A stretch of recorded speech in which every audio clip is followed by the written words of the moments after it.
समंत भद्राचार्य विरचित रत्नकरण श्रावकाचार त्याच्यामधलं शिक्षाव्रतांचं वर्णन आपण बघतोय. शिक्षाव्रताचं स्वरूप आपण बघतोय ना, सामायिक नावाचं शिक्षाव्रत आपण बघतोय. तर सामायिकाचं म्हणजे काय महत्त्व आहे, तर त्याचे हे 4-5 श्लोक आपण बघितले. तर काय सांगितलं होतं की सामायिक कशाला म्हणायचं, की ज्या क्रियेमध्ये सर्व प्रकारच्या म्हणजे ज्या मर्यादा केल्या तिथला तर त्या भागातला तर त्याग आहेच, पण जिथं आपण त्याग केलेला नाही तिथला सुद्धा तेवढ्या काळापुरता म्हणजे सर्व क्षेत्रातील सर्व पापांचा त्याग ज्या वेळेस घडतो किंवा ज्यामध्ये घडतो तर ते काय आहे, सामायिक नावाचं शिक्षाव्रत आहे. त्याच्यानंतर हे सामायिक कसं करायचं, तर एक वेळेची मर्यादा करून की एवढं मांडी घालून बसणार किंवा अजून काय ते केस बांधले किंवा वस्त्र बांधलं वगैरे असं सगळं काय आहे, तर त्याच्या सगळं व्यवस्थित बांधून म्हणा किंवा तेवढं त्या कालापर्यंत मी तिथे सामायिक करणार असं तिथं काय आहे, तर सामायिकाची तिथं मर्यादा करून त्या वेळेपुरतं तिथे सामायिक करणार असं तिथं नियम केला. त्याच्यानंतर सामायिक कुठं करायचं किंवा त्याचं योग्य स्थान कसं असलं पाहिजे, तर ते काय सांगितलं, जिथं कोणी येणारं जाणारं नसेल किंवा त्या जिथं आपण सामायिक करणार आहे तिथं कुणाचं तरी काही उपद्व्याप किंवा काही उपद्रव करणारं असं ठिकाण ते नसलं पाहिजे. मग असं ह्या सगळ्या उपद्रवाने रहित एकांत स्थान, मग ते वन असेल, धर्मशाळा असेल, मंदिर असेल किंवा आपलं घर असेल, पर्वत असं कुठलंही चालेल, स्मशान, फक्त तिथं काय आहे तर कुणाचाही तिथं उपद्रव म्हणजे काय येणं जाणं किंवा तिथं त्यांचा गोंधळ बडबड अशा गोष्टी नसल्या पाहिजेत. का तर त्या गोष्टींमुळे आपलं मन विचलित होऊ शकतं किंवा सामायिकामध्ये आपलं लक्ष लागणार नाही. ह्या अपेक्षेने ही सगळी काळजी तिथं घ्यायला सांगितली आहे. त्याच्यानंतर सामायिक कधी करायचंय, तर सामायिक मुख्यतेने तर दररोजच करायचं आहे, पण ज्या दिवशी आपलं काही व्रत असेल, एकासन उपवास असेल, तर त्या दिवशी आपला जास्तीत जास्त वेळ ह्या सामायिकामध्ये घालवायचा आहे असं सांगितलं आहे.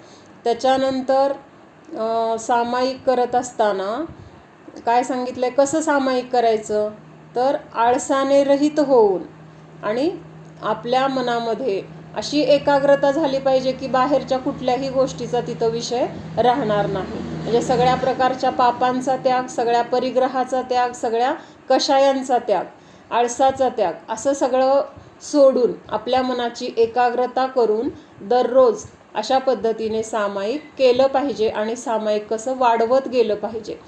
त्याच्यानंतर काय सांगितलं की सामायिकाच्या वेळेस जरी तो गृहस्थ आहे किंवा घरामध्ये असेल किंवा सगळ्या परिग्रहाने सहित आहे, तरीसुद्धा सामायिकाच्या वेळेस त्या सर्व परिग्रहाचा किंवा सर्व प्रकारच्या पापाचा तेवढ्या काळापुरता का होईना तिथं त्याग आहे. आणि त्या अपेक्षेने मग एक मुनी जर शरीरावर त्यांच्या कुणी उपसर्ग म्हणून कपडा टाकला तर ते जसे दिसत असतील तसा हा गृहस्थ त्यावेळेस मुनींप्रमाणेच आहे, वस्त्रसहित असल्यामुळं ते उपसर्ग केलेल्या मुनींप्रमाणे त्या गृहस्थाला उपमा दिलेली आहे.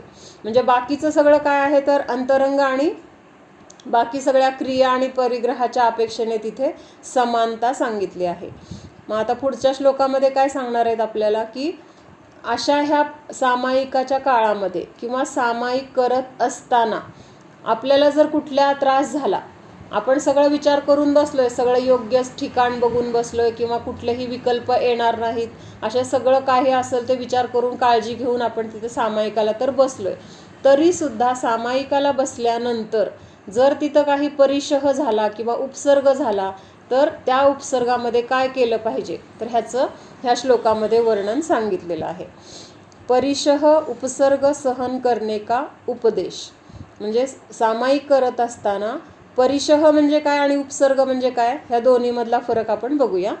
पण ह्या दोन्हींचं जर तिथं काही त्यांना त्रास झाला दोघांच्या निमित्तात, म्हणजे परिशहाच्या निमित्तात किंवा उपसर्गाच्या निमित्तात मुनींवर काही संकट आलं किंवा त्यांना काही त्रास झाला, तर त्यावेळेस कसं असलं पाहिजे ह्याचं मुनींनाच काय, जे कोणी सामायिक करतील त्या सर्वांसाठीच हा उपदेश आहे.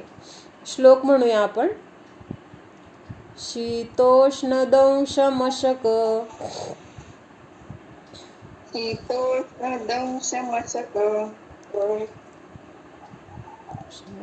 परिशहामुपसर्गमपि परिशहमुपसर्गमपि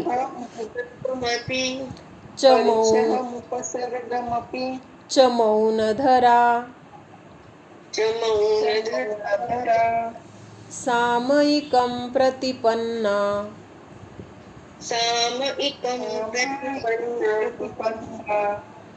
अधिकुर्वीरन्न चलयोगाः.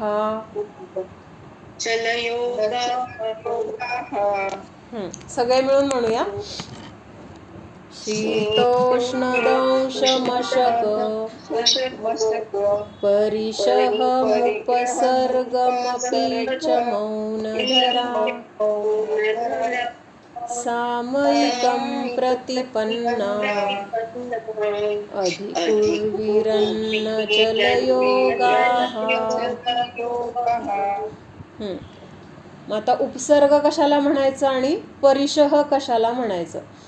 तर जे नैसर्गिक असतात, म्हणजे जे मुद्दाम कुणी केलेलं नाही, पण त्या गोष्टींमुळे आपल्याला त्रास होतोय, पण ती गोष्ट मुद्दाम जाणून बुजून किंवा त्रास करायचा ह्या हेतूने कुणी आपल्याला त्रास दिलेला नाही, पण त्रास तर होतोय.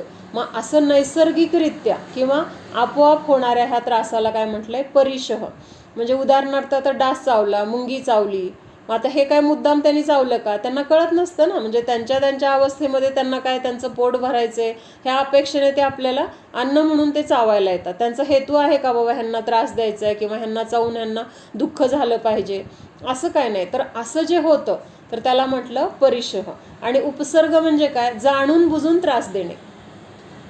काय म्हटलं? उपसर्ग म्हणजे जाणून बुजून त्रास देणे. म्हणजे तिथं हेतूच आहे की तिथं त्रास द्यायचा आहे, त्यांना त्रास झाला पाहिजे, त्यांना दुःख झालं पाहिजे किंवा त्या सामायिकामधून त्यांना विचलित करायचंय, असं जे असेल तर त्याला काय म्हटलं? उपसर्ग असं म्हटलं. म्हणजे आता श्रेणिकाने गळ्यामध्ये साप टाकला, म्हणजे मुनींवर उपसर्ग केला, पण त्याला उपसर्ग का म्हटलं? तर तो जाणून बुजून त्यांनी त्रास द्यायच्या हेतूने केलंय ना. परिशह नाही म्हणता येणार त्याला. त्याला काय म्हटलं गेलं? उपसर्ग म्हटलं गेलं. किंवा जे जे काही असे मुनींवर कुणी अत्याचार केलेत किंवा त्यांच्यावर असे बळजबरी, किंवा आता ते गजकुमार मुनींच्या डोक्यावर काय ठेवली? पेटलेली शेगडी ठेवली. म्हणजे हे सुद्धा काय आहे? त्या मुनींना त्रास द्यायचा हेतू होता त्यांचा, आणि म्हणून ते काय झाला? तर उपसर्ग झाला. मग असं हा उपसर्ग तरी होईल किंवा परिशह होईल जेव्हा सामायिकाला बसणार त्यावेळेस. बसल्यानंतर जर असं काही झालं तर त्यावेळेस ते कसं सहन करायचं, किंवा त्यावेळेस आपलं मन विचलित नाही झालं पाहिजे किंवा तिथं रागद्वेषांची उत्पत्ती नाही झाली पाहिजे, असं तिथं सांगितलंय. म्हणजे सामायिक म्हणजे काय? तर मुळात समता भावाला धारण करणे. म्हणजे साध्या सोप्या गोष्टीमध्ये सामायिकाचा अर्थ काय होतो? तर ज्यामध्ये समता भावाला आपण धारण करतो. म्हणजे तिथं कुणाबद्दल इष्टभाव नाही किंवा अनिष्ट भाव नाही, राग नाही किंवा द्वेष नाही, कुठली इच्छा नाही किंवा आकुलता नाही. म्हणजे साम्य भाव आहे, एक शांत समता भाव. चांगलं असेल वाईट असेल दोन्हींच्या प्रती कसा आहे? तिथं समता भाव आहे. कोणाला चांगलं म्हणणार नाही किंवा कोणाला वाईट म्हणणार नाही. तर असं ते सामायिक. त्यावेळेस आपल्याला जर असे बाहेरून काही त्रास झाले तर त्यामध्ये आपण कसं राहिलं पाहिजे हे इथं सांगितलं. मग काय सांगितलं? शीत, उष्ण, दंश, मशक, परिशह. म्हणजे शीत म्हणजे थंडी वाजत असेल, खूप थंडी असते कधी कधी खूप गरमी आहे, किंवा कुठले तरी असे हे विंचू, साप, मुंगी ह्याच्याद्वारे आपल्याला काहीतरी दंश झाला, मुंगी चावली, डास चावला, विंचू चावला, गोम चावली, असे जे जे प्राणी आहेत मग ते कुठून येऊन अचानक चावू शकतात. मग अशांच्याकडून जर आपल्याला दंश झाला किंवा अजून काय अशा प्रकारचे हे परिशह आहेत ना, तर सगळे परिशह पण मला वाटतं 22 प्रकारचेच आहेत. मग ह्या 22 प्रकारांनी जे जे काही त्रास होतो तर तो त्रास जरी झाला तरी सुद्धा तिथं समताभाव असला पाहिजे, किंवा उपसर्ग जरी झाला तरी तिथं उपसर्ग मपीच मौन धरा. तर त्यावेळेस तिथं मौन धरा म्हणजे काय सांगितलंय? की मौन धरायचं म्हणजे बोलत तर नाही आपण, पण तरी पण तिथं आतमध्ये आकुलता नाही झाली पाहिजे, हा त्याचा अर्थ घ्यायचा आहे.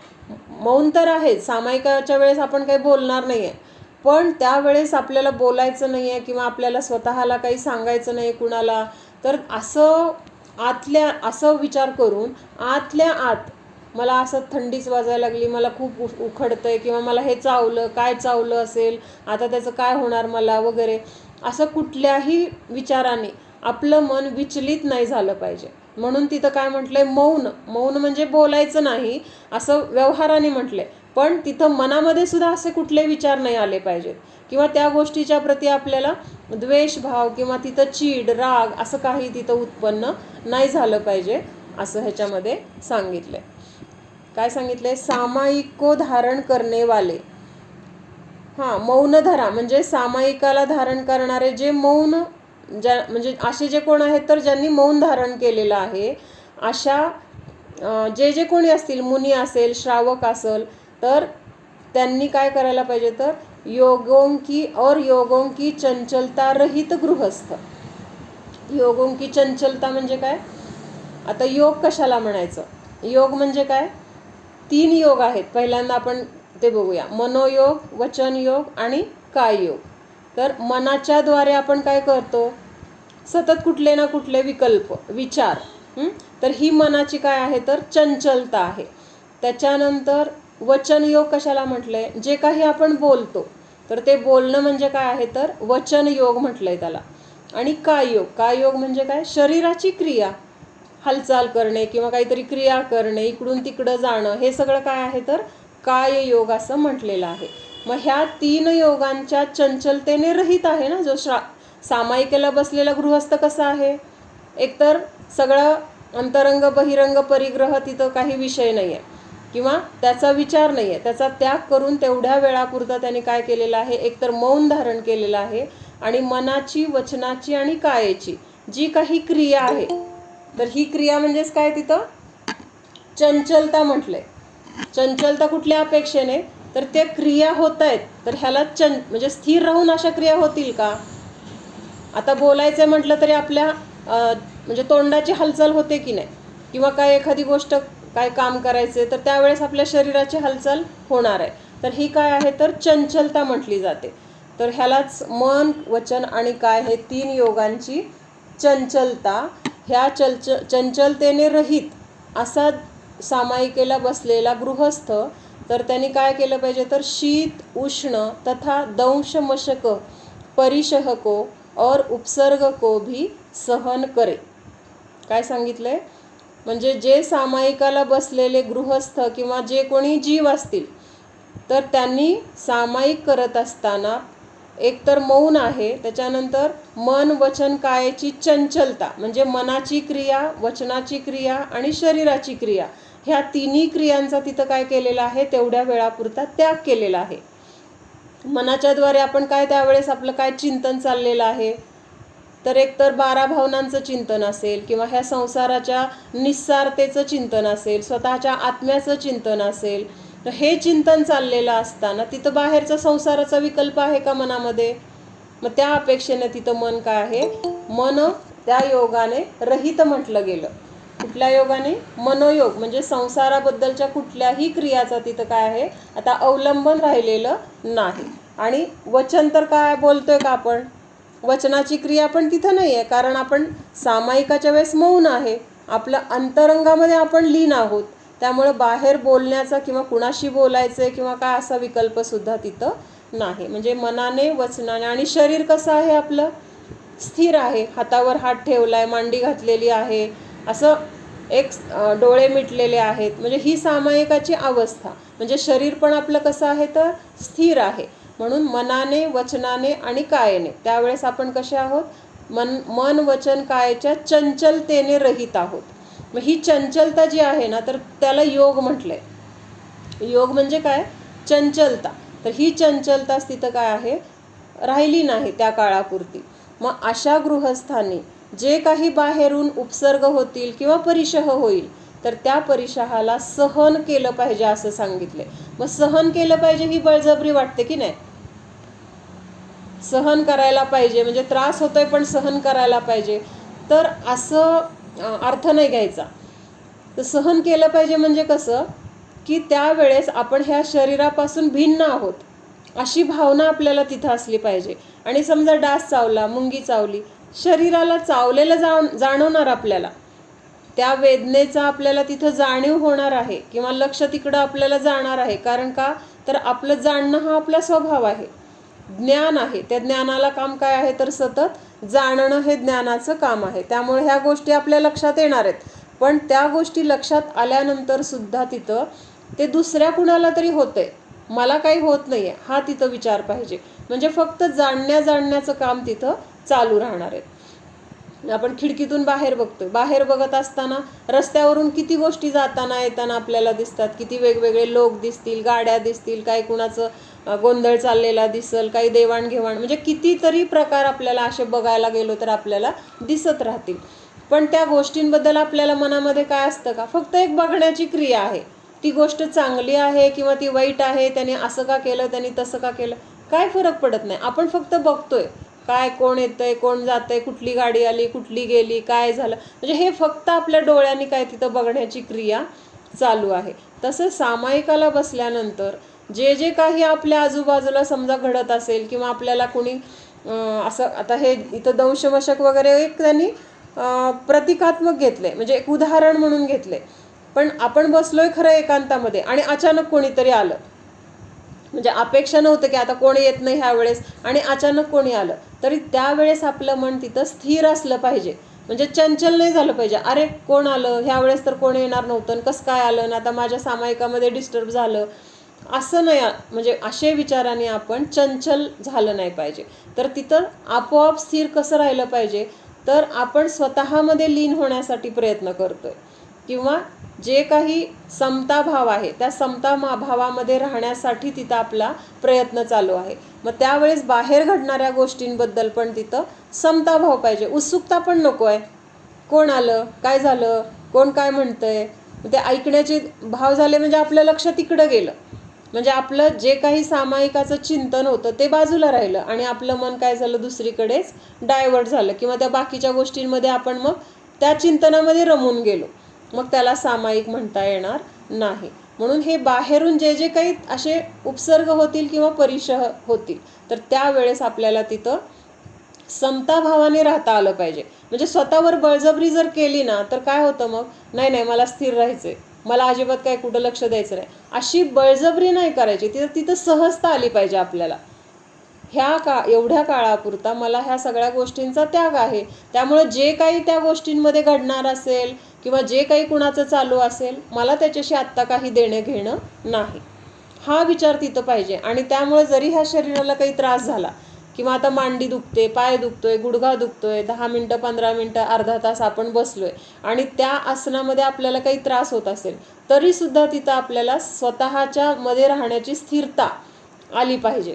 म्हणजे लक्ष तिकडे जाणार किंवा ती वेदना आपल्याला जाणवणार, ती वेदना जाणवणार नाही असं होणार नाही. वेदना तर लक्षात येणार, पण त्या वेदनेला पण फक्त जाणायचं काम करायचंय. अरे फार दुखतंय, कधी एकदा 10 मिनटं होते आणि मी माझी मांडी हलवतोय, मग हे झालं काय, सामायिक झालं का हे, तर हे सामायिक शरीराचं झालं. म्हणून तिथं ह्या सगळ्यावर मात करता आली पाहिजे. ह्या अपेक्षेने तिथं सहन करे असं लिहिलेलं आहे. म्हणजे कुणीतरी अन्याय करते मला आता सहन केलं पाहिजे, हा विषय जर असेल तर आपल्याला समताभाव समजला नाही. म्हणजे नंतर बघून घेऊ असं म्हणल्यासारखं आहे. सहन करायच्या भावनेने जर आपण सहन केलं ना, तर मग ते काय होतं, दाबल्यासारखं होतं आणि दाबलेली गोष्ट काय होते, कधी ना कधी परत उफाळून येते. मग त्यावेळी जर सहजता असेल तर आपल्याला नंतर सुद्धा त्या गोष्टीबद्दल चीड येणार नाही.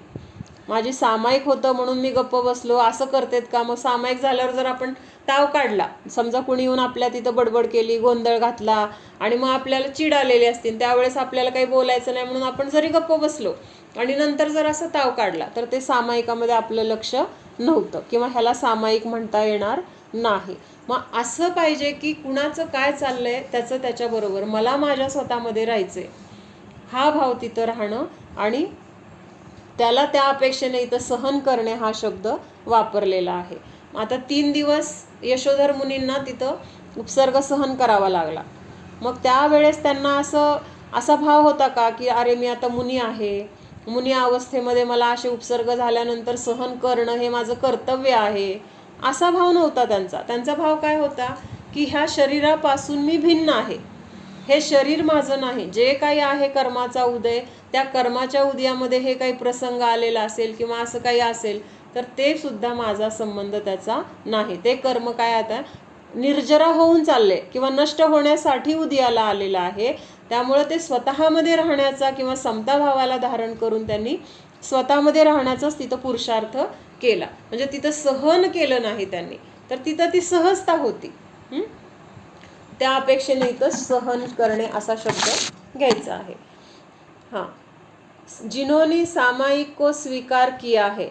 स्वीकार किया है म्हणजे काय, तर जे सामायिकाला बसलेत किंवा सामायिक करायची अशी ज्यांची इच्छा आहे, ऐसे गृहस्थ ध्यान में स्थिर होकर ध्यान करने की प्रतिज्ञा से चलायमान नहीं होते हुए तथा मौन व्रतधारी बनकर शीत उष्ण डास मच्छर आदि की पीड़ाकारक परिशह को तथा देव मनुष्य एवं तिर्यंच के द्वारा किए गए उपसर्ग को दीनतापूर्वक शब्दों का उच्चारण नहीं करते हुए सहन करे.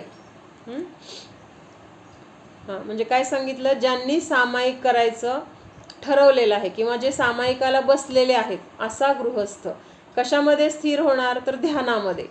ध्यान करायचे म्हणजे आपण ध्यान तर आपलं चालू आहे, प्रतिक्षणाला संसाराचं ध्यान चालू आहे. असं नाही की दिवसभर आपण ध्यान करत नाहीये, फक्त आपल्याला 10 मिनिटं ध्यान करायला सांगितले म्हणजे रात्री ध्यान करायचे आणि दिवसभर आपण काय दुसरीच कामं करतोय, असं नाही. ध्यान तर आपलं प्रतिसमयी चालू आहे. पण कुठलं चालू आहे, तर पराचं चालू आहे किंवा संसाराचं चालू आहे, शरीराचं चालू आहे.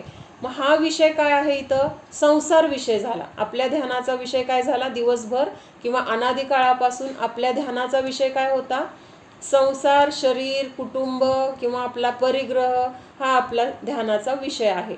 मग आता काय करायचे, फक्त तो विषय बदलायचा आहे. ध्यान तर करायची सवय आपल्याला आहे, फक्त कुठलं ध्यान करत होतो ते सोडायचंय आणि तिथं विषय दुसरा द्यायचा आहे. म्हणजे त्यावेळेस तिथं आपल्या जीवाचं ध्यान करायचंय.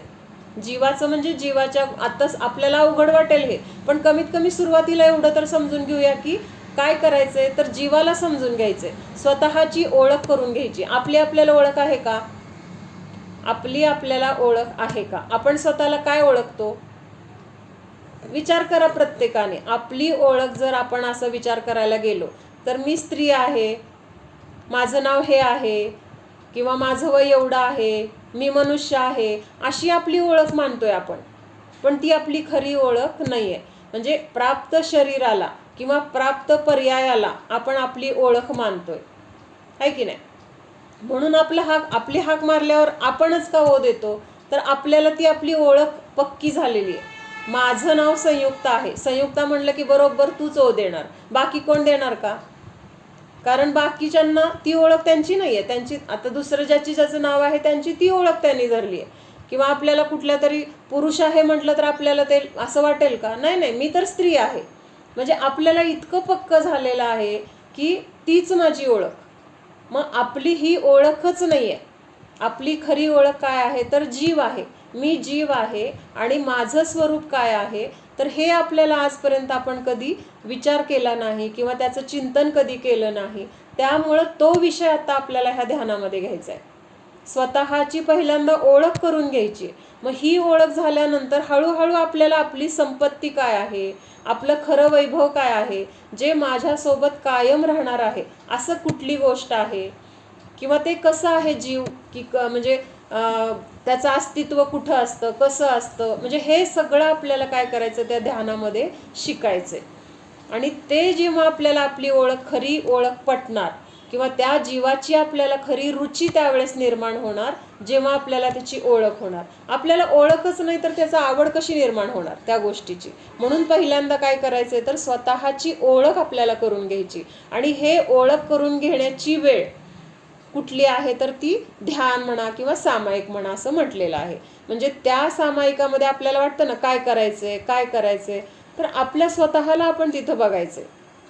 आजपर्यंत आपण काय केलंय, आपल्या स्वतःकडे एवढं दुर्लक्ष केलंय किंवा स्वतःचा आपण एवढा अपमान केलाय किंवा आपण अपराध एवढा केलाय की बाकीचे जगामधले सगळे अपराध त्याच्या पुढे काय आहेत, तर किरकोळ आहेत. म्हणजे जगामधले आपल्याला हे मोठे मोठे अपराध वाटतात, कुणी कुणाचा खून केला, कुणी अत्याचार केली, कुणी मोठा डाका घातला, तर हे आपल्याला मोठे अत्याचार वाटतात किंवा ते अपराध वाटतात. पण आपल्या स्वतःवर आपण केवढा मोठा अन्याय करतोय हा विचार आपल्याला येत नाही. आणि आपण स्वतःची ओळख आपण स्वतःला म्हणजे माहीत नाही आहे, किंवा आपली स्वतःची ओळख आपण शरीराच्या रूपाने मानतोय. हा आपल्यावर झालेला सगळ्यात मोठा अन्याय आहे. आणि तो कुणी केलाय अन्याय? आपणच केलाय. मग दूर कोण करणार? आपणच करणार. मग तो अन्याय दूर करायचा आहे. म्हणजे आता काल आपण विषय बघितला ना, की मान कशा आहे, सगळेजण घरात आहेत आणि जर आपल्याकडे कुणी बघितलं नाही तर आपल्याला तिथं काय होतं? अपमान वाटतो. किंवा एक छोटंसं बाळ जरी असलं ना, त्या बाळाकडे जरी आपण त्याच्याकडे दुर्लक्ष केलं तरी त्याला अपमान वाटतो. म्हणजे किती छोटं असतं, त्याला काय कळत नसतं, लगेच रडतो किंवा काय वस्तू वगैरे परत आपण त्याच्याकडे लक्ष देऊन त्याला काय दिलं तर फेकून देतं ते. म्हणजे इतकं तिथं त्याला सुद्धा मान कशा आहे किंवा तिथं अपमान वाटतो. म्हणजे तिथं त्याला सुद्धा त्याच्याकडे दुर्लक्ष झालेलं चालत नाही, म्हणजे छोट्या बाळाला. आणि आपण तर म्हणजे आपल्याला पण नाही चालत, पण त्या छोट्याला सुद्धा चालत नाही.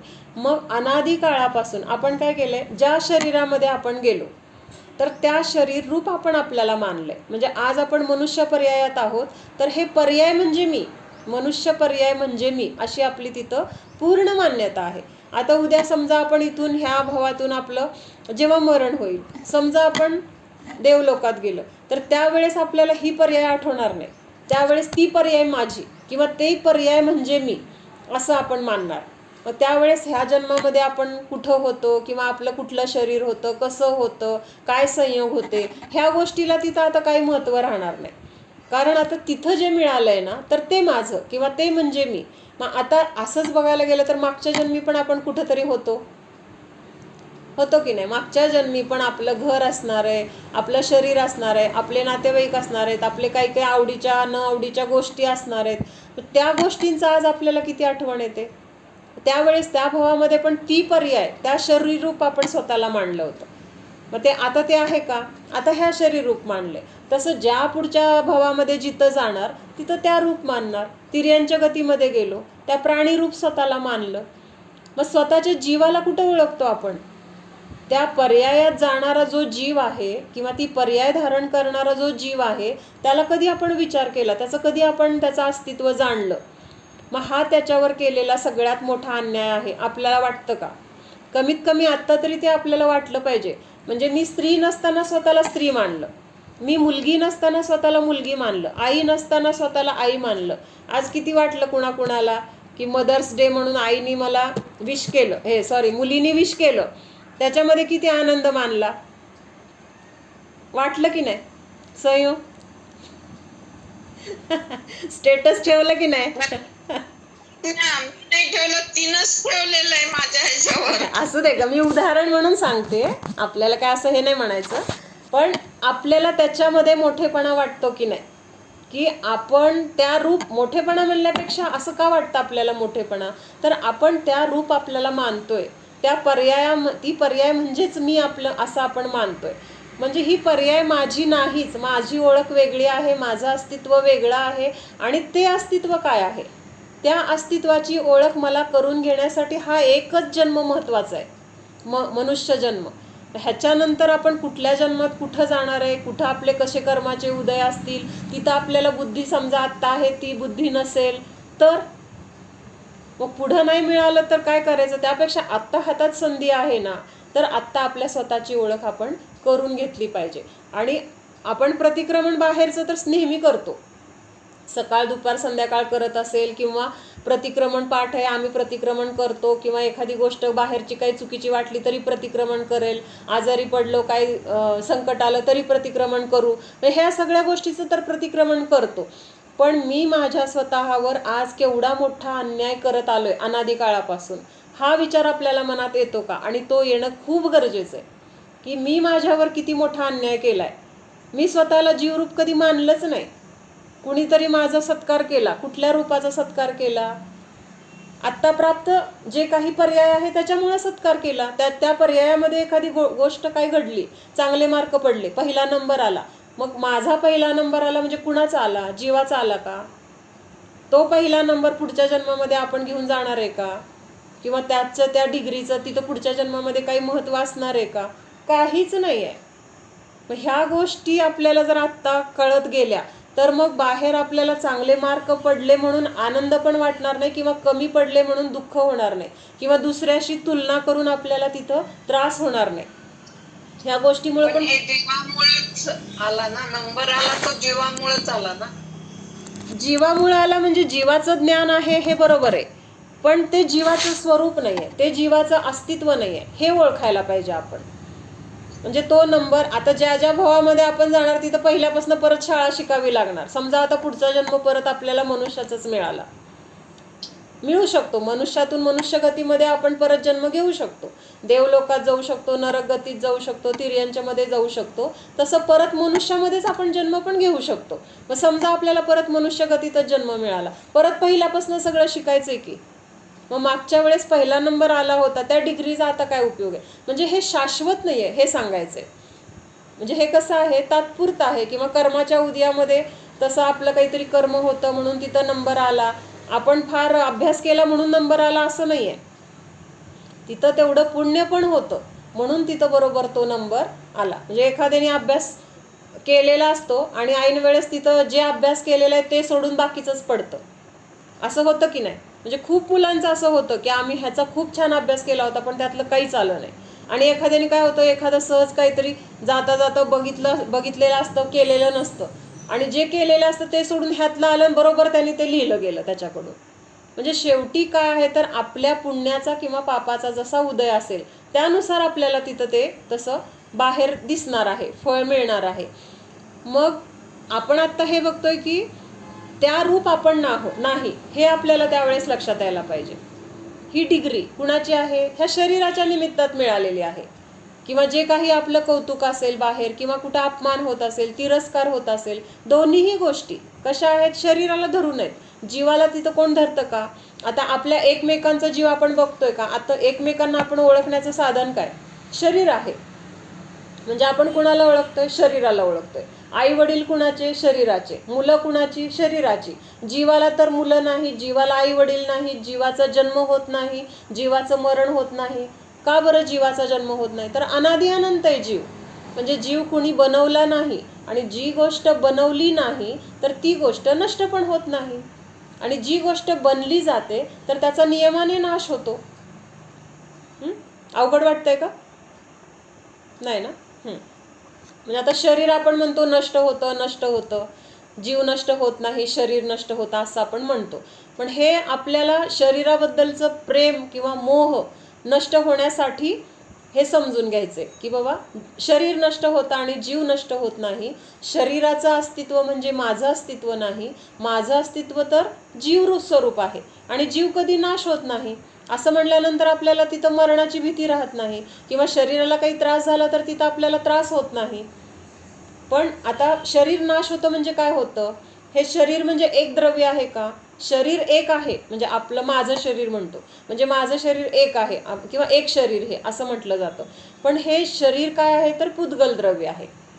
पुद्गल द्रव्य आहे. आणि एक पुद्गल द्रव्य असं जर बघायला गेलं, शुद्ध पुद्गल द्रव्य तर एक परमाणू आहे.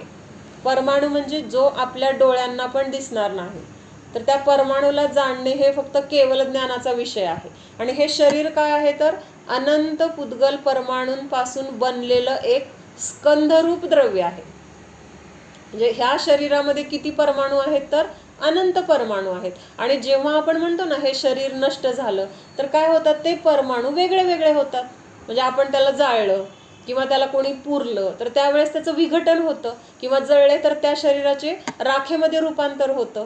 म्हणजे तिथं काय झाले? परमाणू त्या शरीराचे त्या रूप झाले, किंवा ती राख पुन्हा वाऱ्याने उडून गेली म्हणजे ते परमाणू परत सुट्टे सुट्टे होऊन गेले, परत काही काळाने एकत्र येऊन परत त्याच्यापासून शरीर बनतं. म्हणजे परमाणू पण नष्ट होत नाही, कुठलंही द्रव्य नष्ट होत नाही, फक्त काय होतं त्याचं परिणमन होतं किंवा त्याचा बदल होतो, रूप बदलतं, ह्याला परिणमन म्हटलंय. पण आपण नाश होतो म्हणून घाबरतो, रडतो, आपल्याला त्याची भीती असते, त्रास वाटतो, म्हणून समजून घेण्यासाठी म्हटलं जातं की शरीर नष्ट होतंय. आणि कुठल्या अपेक्षेने नष्ट होतंय तर त्याचं फॉर्म बदलतंय, म्हणजे त्याची अवस्था जी आहे तर ती अवस्था बदलतीये. म्हणून त्याला नष्ट झालं असं म्हटलं जातं. आणि दुसरं ते नष्ट झालं तरी आपलं नाही आहे, त्यामुळे आपल्याला दुःख वाटायचं कारण नाही. ह्या अपेक्षेने तिथं काय म्हटलंय की शरीर नश्वर आहे किंवा ते माझं नाही, हे पटण्यासाठी आपल्याला शरीराला नश्वरता किंवा त्याच्यामधलं जीर्णशीर्णता हे आपण बघतो.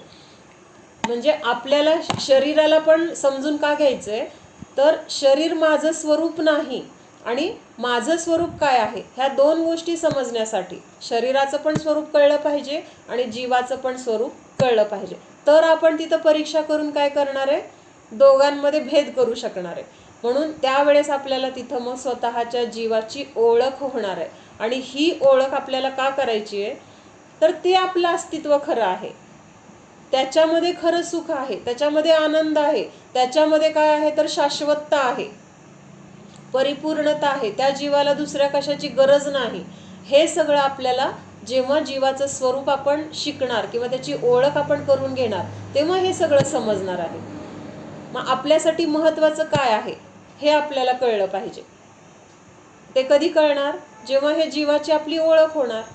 म्हणून त्याचं म्हणजे ह्या जीवावर केलेल्या अन्यायाचं पण आपण प्रतिक्रमण केलं पाहिजे. प्रतिक्रमण केलं पाहिजे म्हणजेच माझं अस्तित्व आहे आणि त्या अस्तित्वाला मी आजपर्यंत जाणलं नाही हे आपल्याला कळलं तर तिथेच प्रतिक्रमण झालं. अरे माझं चुकलं, खरंच मी तुझ्याकडे दुर्लक्ष. म्हणजे एखादी घरामध्ये एखादी व्यक्ती आहे आणि सगळं आपण घरामध्ये बाकीच्या 4 व्यक्तींशी बोलतोय, खातोय, पितोय, गप्पा मारतोय, त्याला काय पाहिजे काय नाही बघतोय, त्याची काळजी घेतोय. आणि एक व्यक्ती आहे की तिच्याकडे आपण अजिबातच बघत नाहीये, कधीच त्या व्यक्तीशी बोलत नाही, कधीच त्या व्यक्तीला काय पाहिजे काय नाही बघत नाही, किंवा त्याला काही त्रास असेल तर तो त्रास दूर करण्याचा प्रयत्न करत नाही. म्हणजे त्याला आपल्या गिनतीतच आपण घेत नसेल तर ती व्यक्ती म्हणजे त्या व्यक्तीबद्दल आपल्याला एकतर काय असणार, त्याच्याशी वैर असणार, किंवा ती व्यक्ती आपल्याला आवडत नसणार, किंवा त्या व्यक्तीचं आणि आपलं काहीतरी असं तीव्र काय म्हणजे हे इतके असतील की त्याच्याशी बोलायची आपल्याला इच्छाच होत नसेल. म्हणून आपण त्याच्याकडे पूर्ण एक उदाहरण म्हणून घेतोय बरं का, त्या व्यक्तीकडे जर आपण पूर्ण दुर्लक्ष करत असेल, कधीच त्याच्याशी बोलत नसेल, वर्षानुवर्ष घरातच आहे, एकत्र राहतोय आणि तरी पण आपलं त्याच्याकडे बिलकुल लक्ष नाही, म्हणजेच काय झालं, त्या व्यक्तीवर अन्याय झाला की नाही. म्हणजे बाकी सगळ्यांशी एक माणुसकी म्हणून तरी आपण बघायला पाहिजे. समजा त्या व्यक्तीला काही त्रास होत असेल, ती गरज असेल ती पूर्ण करायला पाहिजे, किंवा आपण खाता पिताना त्या व्यक्तीला पण द्यायला पाहिजे. ह्या गोष्टी आपण जर करत नसेल तर त्या व्यक्तीवर आपण अन्याय करतोय हे तर आपल्याला पटतंय का? मग आपल्या स्वतःवरच आपण असं केलं अनादी काळापासून. म्हणजे जीवाला जीव स्वरूप जाणलं नाही, शरीर स्वरूप मानलं, शरीर म्हणजे मी मानलं, किंवा ज्या पर्यायात जाऊ ते पर्याय म्हणजे मी मानलं. म्हणजे शरीराच्या अस्तित्वाला कुठं धरलं आपण. आणि त्यामुळं आपल्याला मग ह्या शरीराला काय झालं की त्रास होतोय, शरीराला काही दुखलं खुपलं की आपल्याला वाईट वाटतंय, किंवा शरीराला काही रोग झाला की भीती वाटते, आता ह्याचा नाश होतोय का, हे मला सोडून जातंय का. मग ह्याचं कारण हेच आहे की त्या शरीरालाच आपण धरलंय आणि जीवाच्या अस्तित्वाला आपण कधीच बघितलं नाही, कधीच त्याचा विचार केला नाही.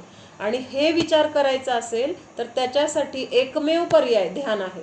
बाकी कुठल्याही मार्गाने आपल्याला स्वतःची ओळख होणार नाही. आपल्या घरात काय आहे जर आपल्याला बघायचं असेल तर रस्त्यावर फिरलो, दुसऱ्याच्या घरात जाऊन बसलो, दुसऱ्याच्या घरात जाऊन बघितलं, आपल्या घरातलं आपल्याला दिसणार आहे का? किंवा किती जरी दुसऱ्याच्या घरात जाऊन काम केलं, काय केलं, स्वच्छता केली, आपलं घर स्वच्छ होणार आहे का? का नाही होणार? आपलं घर जिथं आहे तिथं आपण गेलोच नाही ना कधी. तिथं काय घाण आहे, तिथं काय केलं पाहिजे ह्याचा विचारच नाहीये, दुसऱ्याचीच धुणी आपण धुत बसलो. तसं झालंय हे की आपण कायम शरीराच्या संयोगात आलेले पदार्थ, संयोगात आलेले जीव, ते माझे, मी त्यांचा, त्यांच्यामुळे माझं अस्तित्व, माझ्यामुळे त्यांचं अस्तित्व, ह्या सगळ्या आपल्या चुकीच्या कल्पना आणि चुकीच्या मान्यतेमुळे काय झालं, जीवाला आपलं बघितलंच नाही आपण कधी आणि त्याच्यावर आपण अन्याय करत आलोय. आणि हा अन्याय आपल्याला काय करायचा आहे तर दूर करायचा आहे. मग त्याचं सुद्धा प्रतिक्रमण आपण केलं पाहिजे की बाबा खरंच मी माझ्या स्वतःवरच केवढा मोठा अन्याय केलाय.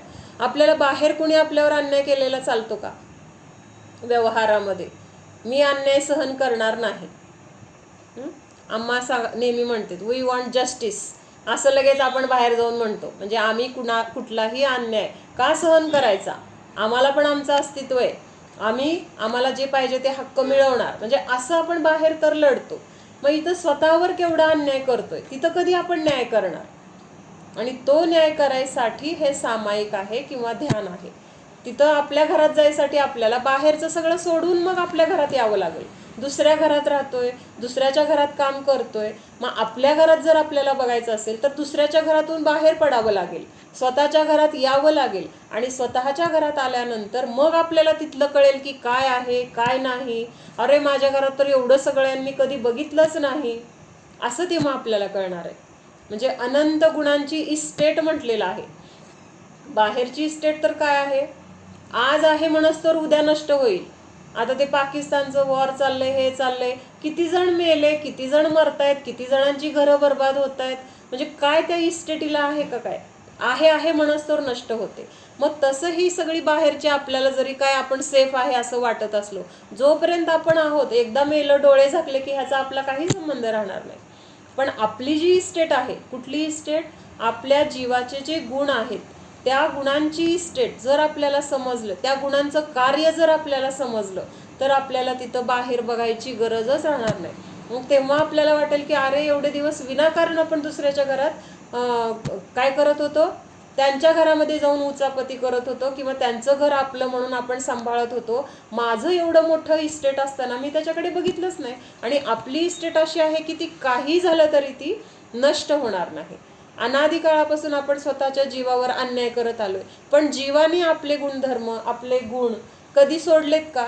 किंवा आपली साथ कधी सोडली का? त्या शरीरामध्ये प्रत्येक वेळेस जे काही आहे ते जीवाने सहन केले. म्हणजे आपण शरीराला आपण काय म्हणतोय, स्वतःचं अस्तित्व मानतोय. आणि त्या शरीर रूप मानल्यामुळं तिथं काय होतंय, तर कर्माचं बंध होतोय. किंवा तिथं जे काही कर्म उद्याला येईल, दुःख मिळेल, तर ते भोगणारं कोण आहे?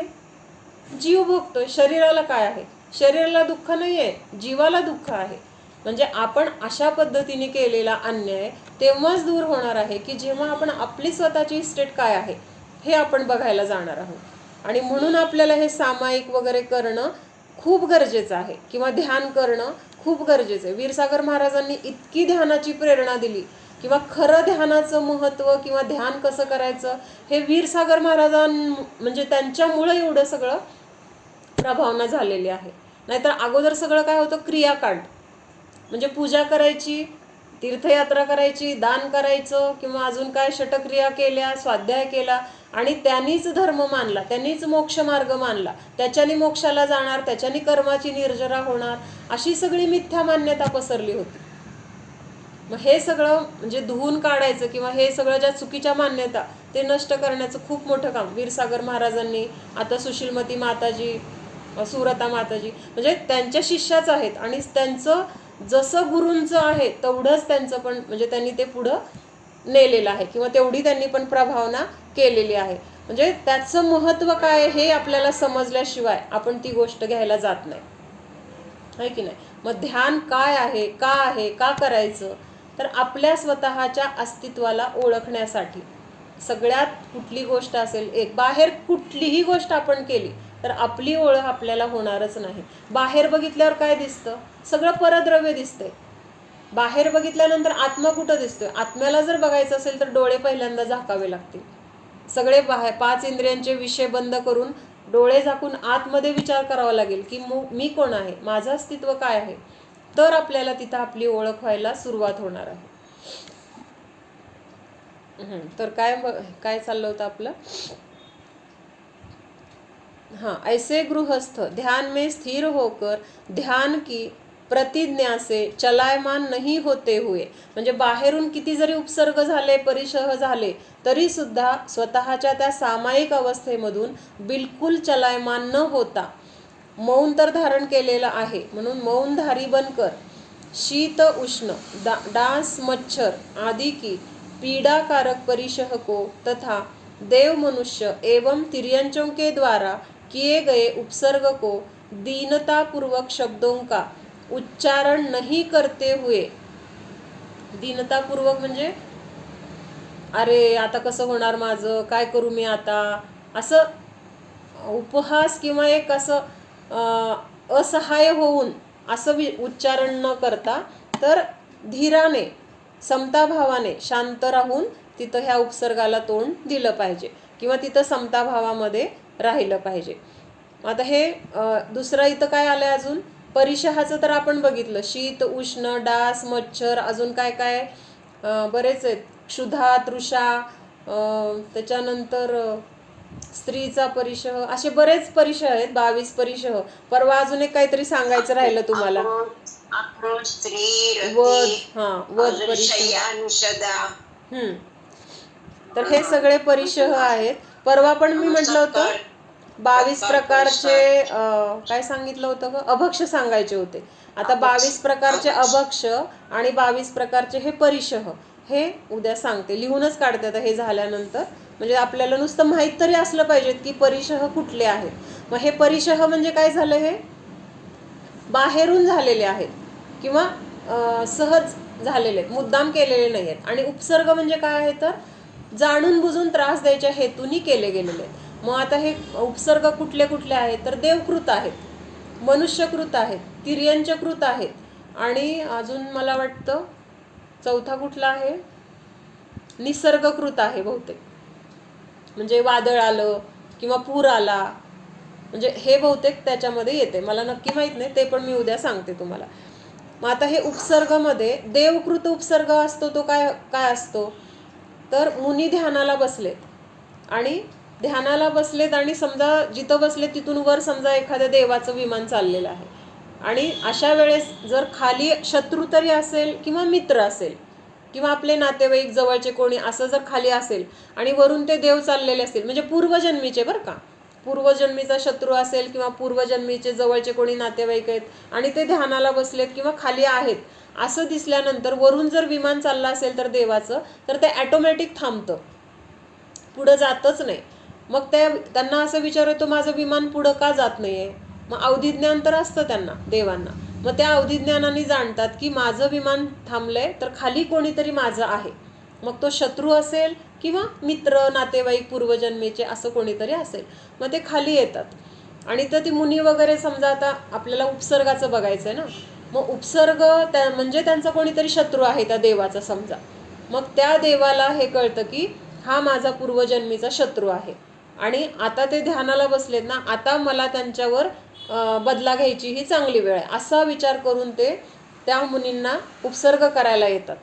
मग तिथं त्यांना वेगवेगळ्या प्रकारच्या आवाज काढून भीती दाखवतील किंवा त्यांच्यावर असे आगीचे वगैरे लोळ सोडतील किंवा वारा, पाऊस वगैरे अशाद्वारे दगडं किंवा भीतीदायक आवाज किंवा असे विभिन्न रूप धारण करून तिथे येऊन नाचतील, म्हणजे जेणेकरून ते घाबरले गेले पाहिजेत असं करतील. किंवा काय काय देव काय करतात, त्या मुनींना उचलून समुद्रात वगैरे पण फेकतात. म्हणजे हे देवकृत आहे आणि ते मुनी स्वतःमध्ये इतके लीन असतात, म्हणजे त्यांना हे सगळं. कुलभूषण देशभूषण मुनीला रात्री त्रास देत होते बाई येऊन. ते राक्षस कुठले तरी देवकृत. तर अशा तर असे म्हणजे आता समजा त्यांना मुनी तर स्वतःच्या ध्यानामध्ये लीन आहेत आणि त्यांना उचलून त्या देवानी समुद्रात टाकले, पण कर्माची निर्जरा त्यांची एवढी फास्ट होती की त्या समुद्रात पडण्याच्या पूर्वीच त्यांना केवल ज्ञान होतं. म्हणजे समुद्रात पडायच्या आधीच तिथं केवल, म्हणजे त्यांचे सगळे कर्म नष्ट झाले आणि केवल ज्ञान झालं. आणि केवल ज्ञान झाल्यानंतर उपसर्ग राहत नाही. मग तिथं लगेच ते समोसरण नाही पण गंधकुटी वगैरे असं तिथं रचना होते. म्हणजे तिथं त्यांचा उपसर्ग लगेच नष्ट होतो, केवल ज्ञानाची प्राप्ती होते तेव्हा. म्हणजे केवल ज्ञानीला कोणी उपसर्ग करू शकत नाही. म्हणजे हे कधी आहे तर मुनी अवस्थेमध्ये असतानाचं उपसर्ग असे केले जातात. जीवनदर्शेतला त्यात तू सांगितली ना, ते जीवनदर्शेतला तसं देवानी. तिर्यंचकृत म्हणजे तिर्यंच जीव पण येऊन त्यांना खातात वगैरे, तर तो झाला तिर्यंचकृत उपसर्ग. म्हणजे आता ते सुकुमाल मुनींची वगैरे गोष्ट आपण बघितलेली आहे. सुकुमाल मुनी जेव्हा गृहस्थ अवस्थेमध्ये होते तर एवढे नाजूक होते की त्यांना असा सूर्याचा प्रकाश पण त्यांना सहन होत नव्हता. म्हणजे त्यांना एका महालामध्ये सेपरेट त्यांच्यासाठी व्यवस्था केलेली की तिथं फक्त रत्नाच्या प्रकाशामध्ये ते राहत होते. म्हणजे दिवसाचा उजेड वगैरे पण त्यांना सहन होत नव्हता, एवढं नाजूक होते ते. म्हणजे एखादा मोहरीचा दाणा त्यांच्या 7 गाद्या किंवा किती गाद्या त्या गाद्याच्या खालीच्या भागात असेल तरी पण त्यांना तो टोचत होता. म्हणजे इतकी परिस्थिती किंवा त्यांचं शरीर नाजूक होतं. त्यांना अन्नसुद्धा आपल्यासारखं चालायचं नाही. ते कमळाच्या पानांमध्ये असे कुठले तर ठराविक वेगळेच तांदूळ त्याच्यामध्ये शिजवून मग तो मऊ भात ते खायचे. म्हणजे सर्वांसाठी गेलेलं जेवण पण त्यांना पचत नव्हतं किंवा त्यांना चालतच नव्हतं, एवढं शरीर त्यांचं नाजूक होतं. पण जेव्हा त्यांनी दीक्षा घेतली दीक्षा घेतली म्हणजे कशी घेतली दीक्षा सुद्धा, अजून एक कारण होतं की त्यांच्या वडिलांनी अगोदर दीक्षा घेतलेली असते. कधी दीक्षा घेतलेली असते? हे पोटात असताना, म्हणजे आईच्या पोटात हे सुकुमाल आले आणि त्यावेळेस त्यांच्या वडिलांनी त्या पोटालाच राज तिलक केला. म्हणजे हा मुलगा ह्या राज्याचा जे होईल ते राज्याचा वारस असं म्हणून ते दीक्षा घेऊन गेले. दीक्षा घेऊन गेल्यानंतर त्यांच्या बायकोला तेव्हा खूप वाईट वाटलेलं आहे. म्हणजे जायला नको होतं अशी त्यांची इच्छा होती, पण ते दीक्षा घेऊन गेले. मग गेल्यानंतर तिला ही भीती वाटत असते की, किंवा कुठल्या तरी अवधिज्ञानी मुनींनी पण सांगितलेलं असतं की हिच्या पोटी येणारा जीव पण म्हणजे हे होणार, काय मुनी होणार, केवल ज्ञानी होणार वगैरे असं भविष्य सांगितलेलं असतं. मग त्या आईला वाटत असतं की नवरा तर गेला, आता दीक्षा घेऊन मुलांनी तरी जाऊ नये, म्हणून तिने काय केलेलं असतं, त्या महालामध्ये सगळी व्यवस्था, त्या महालाच्या बाहेर त्यांनी जायचंच नाही. आणि दुसरं सांगितलेलं असतं की ह्या गावामध्ये कुठल्याही मुनींना परवानगी नाही. म्हणजे तिथं द्वारपाल उभं केलेले असतात त्या वेशीजवळ, तिथून मुनींना आत येऊ द्यायचं नाही असं तिथं त्यांनी बंदी घातलेली असती आईनी, बरं का. आणि मग एक दिवस काय होतं की ती त्यांची दाई असते, दाईमा, त्यांना सांभाळणारी जी आई असते ना ती दाईमा असते. मग ती रडत असते खूप.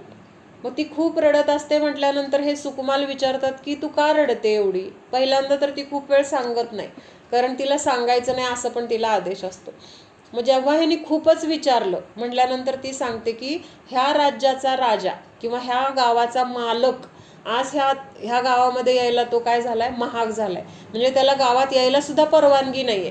म्हणजे कोण? ते मुनी ज्यांनी दीक्षा घेतली आहे ते आले असतील आणि त्यांना तिथून हकलून परत लावलं, हे त्या दाईंनी बघितलेलं असतं.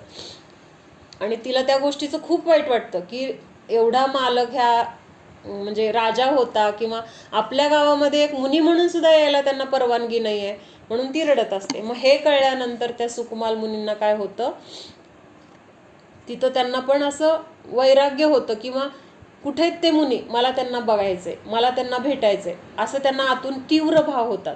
आणि हे तर ह्यांचा सगळा महाल कसा आहे, बंदिस्त आहे, म्हणजे त्यांना बाहेर जायला रस्ता नाही आहे किंवा परवानगी नाही आहे. मग ते काय करतात, रात्री झोपल्यानंतर आईच्या सगळ्या साड्या एकाला एक बांधून, कितीतरी मजली त्यांचा महाल असतो, तर त्या महालावरून त्या साडी खाली सोडून त्या साड्यांवरून उतरून ते ते म्हणजे त्या मुनींना शोधत शोधत जातात. आणि मग ते कुठेतरी जंगलात आहेत वगैरे, तिथं त्यांना ते भेटले, सापडले, दर्शन केलं. मग तिथं त्यांना दीक्षा मागितली, मग दीक्षा घेतली त्यांनी. मग दीक्षा घेतल्यानंतर त्यांच्याबरोबर ह्यांचा विहार सुरू झाला. मग थोड्या दिवसांनी काय झालं, ही जी आई होते, आईला कळालं की आता मुलगा गेला किंवा आता दीक्षा तर घेतली, आता तर काहीच करू शकत नाही. तीव्र अर्थध्यान रौद्र ध्यान झालं तिला. काय झालं, तीव्र म्हणजे इतकं की अशी रडून रडून रडून रडून त्याच्यामध्ये ती हाय हाय करून मेली. आणि मरून कोण झाली, वाघीण झाली. वाघीण झाली. आणि आता हे त्या जंगलामध्ये वगैरे विहार करत करत एका जंगलामध्ये आलेत, आणि त्याच जंगलामध्ये ही कोण आहे, वाघीण आहे. कोण आहे आता, आई आहे बरं का, आईच आली आहे, आईच आहे आणि वाघीण आहे. आता मागच्या जन्मी तर त्या मुलावर किती प्रेम आहे, इतकं प्रेम आहे की त्या मुलाला बाहेर जाऊ दिलं नाही, किंवा त्याला सगळं जे काही भोग असतील त्याला आवडणारे किंवा त्याचं मनोरंजन व्हावं म्हणून इतकी काळजी घेतली होती तिने की आपला मुलगा इथं रमला पाहिजे, त्यांनी इथून बाहेर नाही पडलं पाहिजे, दीक्षा नाही घेतली पाहिजे. म्हणजे जेवढे होतील तेवढे प्रयत्न तिने केलेले आहेत, पण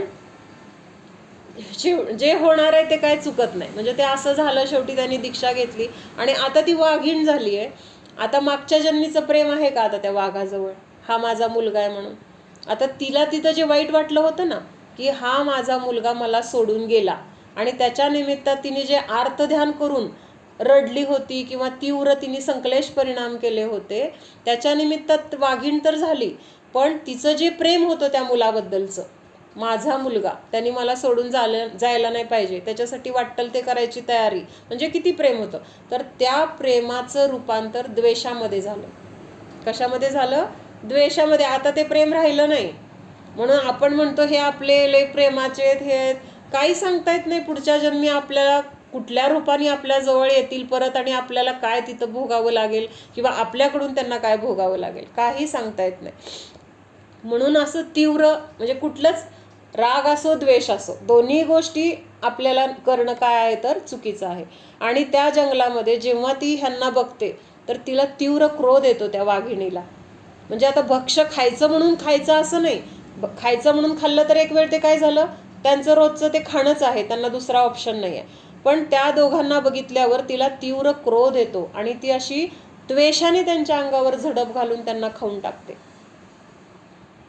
मग तो जो काही परिशह त्या वाघाने, आता किती त्याची क्रूरता, किती त्याचं म्हणजे ते काय म्हणायचं, त्याचे दात, त्याचे ती नख, किती ती म्हणजे त्रास झाला असेल त्यांना, तरी सुद्धा त्यावेळेस त्यांनी तो उपसर्ग कसा सहन केला, समताभावाने सहन केला.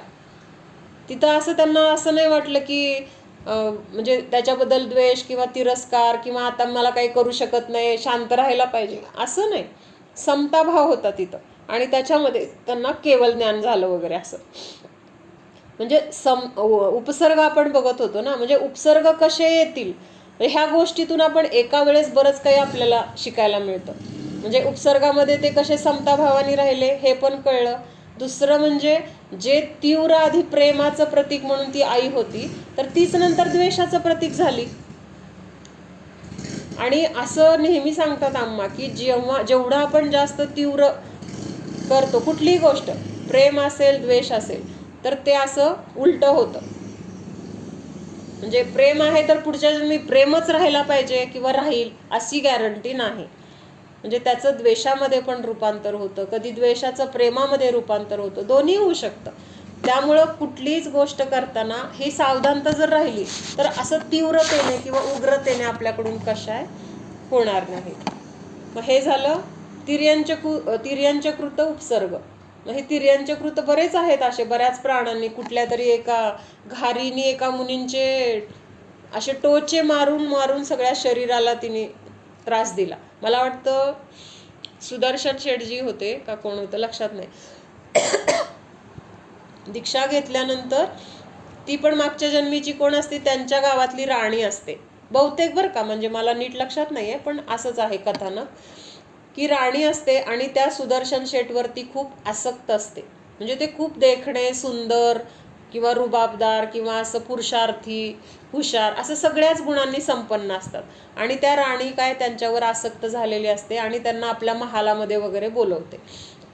पण ते काही बधत नाहीत, म्हणजे ते प्रत्येक वेळेस तिथं त्याच्यातून सुटतात. ती बऱ्याच प्रकाराने त्यांना असं गुंतवण्याचा वगैरे प्रयत्न करते, पण तिथं काय होतं तर प्रत्येक वेळेस त्या राणीचंच काय होतं, म्हणजे तिचंच सगळं उघडकीला पडतं. आणि मग शेवटच्या वेळेस जेव्हा तिचा असं काहीतरी प्रकार उघडकीला पडतो, ह्यांच्यावर तिने असंच बळजबरी वगैरे केलेली असते, तर मग त्यावेळेस तिला राजा काय करतो, काहीतर फाशीची वगैरे शिक्षा देत असेल किंवा दंड देऊन त्याच्यामध्ये तिचा मृत्यू होतो. आणि मेल्यानंतर ती व्यंतरी होते. कोण होते? व्यंतरी, म्हणजे देव होते. आणि मग ती त्या घारीचं वगैरे रूप घेऊन येते आणि म्हणजे नंतर तोपर्यंत काही काळ गेलेला असतो, त्यांनी परत दीक्षा घेतलेली असते. हा, दीक्षा घेतलेली असते. हा, मग दीक्षा घेतलेली असते आणि दीक्षा घेतल्यानंतर तिथं आता ते ध्यानाला बसलेत. मग त्यावेळेस ते असं दुसरं घारीचं रूप घेऊन वगैरे पूर्ण त्यांचे डोळे फोड, त्यांचं सगळं शरीर टोचे मारून मारून मारून सगळं रक्तबंबाळ करून टाकते. म्हणजे आता इथं कोण आहे काय आहे हे बघायचं नाही, मला उपसर्ग फक्त सांगायचंय की म्हणजे अशा पद्धतीने उपसर्ग झाले तरी ते मुनी कसे आहेत तिथं स्वतःमध्ये लीन आहेत, समताभावामध्ये आहेत. मग आपल्याला जेव्हा प्रतिकूल प्रसंग येतात, आपल्याला जे काही आपल्याला वाईट वाटतं किंवा दुःख होतं, तर आपल्याला काहीतरी प्रतिकूलता आलेली असती किंवा आपल्या मनाविरुद्ध घडलेलं असतं म्हणूनच आपल्याला वाईट वाटतं. मग आता ह्यांच्यावर जसे प्रसंग आलेत तेवढी तीव्रता आपल्या दुःखाची आहे का? आहे का? असा त्रास आपल्याला आहे का? मग आपण जर ही अशी कंपॅरिझन त्यावेळेस केलं तर मग आपण खूप सुखात आहोत आणि मग आपल्या दुःखाची तीव्रता कमी होते. म्हणजे ते एवढं सहन करू शकतात, त्या मानाने मला तर काहीच नाहीये प्रतिकूलता, त्या मानाने मला काहीच नाहीये दुःख, मग ते एवढे ग्रेट आहेत, मग मी का नाही करू शकत? थोडं तरी मी त्यांच्या एवढं तर मला नाही आहे, पण जे काही आहे त्याच्यावर मी मात का नाही करू शकत. त्यांनी तसल्या प्रसंगामध्ये सुद्धा मात केली की नाही. म्हणजे हे प्रसंग आपल्याला हे पण शिकवतात की आपण रोजच्या जीवनामध्ये आपल्याला किती प्रतिकूलता येऊ दे, काय दुःख संकट येऊ दे, तर त्याच्यामध्ये आपण कसं स्थिर राहू शकतो. म्हणजे आपल्यासाठी ते आदर्श असं होतात. तर हे म्हणजे मनुष्यकृत, तिर्यंचकृत, देवकृत, मनुष्य तर करतातच की मुनींना. आपण आत्ताच्या जगामध्ये सुद्धा बघतोय इतर समाजाचे लोक वगैरे किती त्रास देतात, काय काय दगडं मारतात किंवा काहीतरी शिव्या देतात, वेडवाकडं बोलतात. म्हणजे आपल्याला ऐकू वाटत नाहीत असले शब्द. म्हणजे हे सगळं आहेच की मनुष्यकृत, बघतोय आपल्या डोळ्यांनी. त्याच्यानंतर मग हे निसर्गाकडून पण कधी काय पूर आला, भूकंप झाला, किंवा त्यावेळेस ते ध्यानाला बसलेत आणि अशा घटना घडल्या, तर त्यावेळेस ते कसे असतात. आता कितीतरी मुनी येते, 32 मुनी कुठले तरी नदीकाठी ध्यानाला बसले होते आणि काही पावसाचा सीझन नाही किंवा काही नाही आहे, आणि अचानक त्या नदीला पूर आला आणि सगळेचे सगळे त्या नदीच्या पुरामध्ये वाहून गेले. मग हा निसर्गकृत झाला. म्हणजे हे असे उपसर्ग वगैरे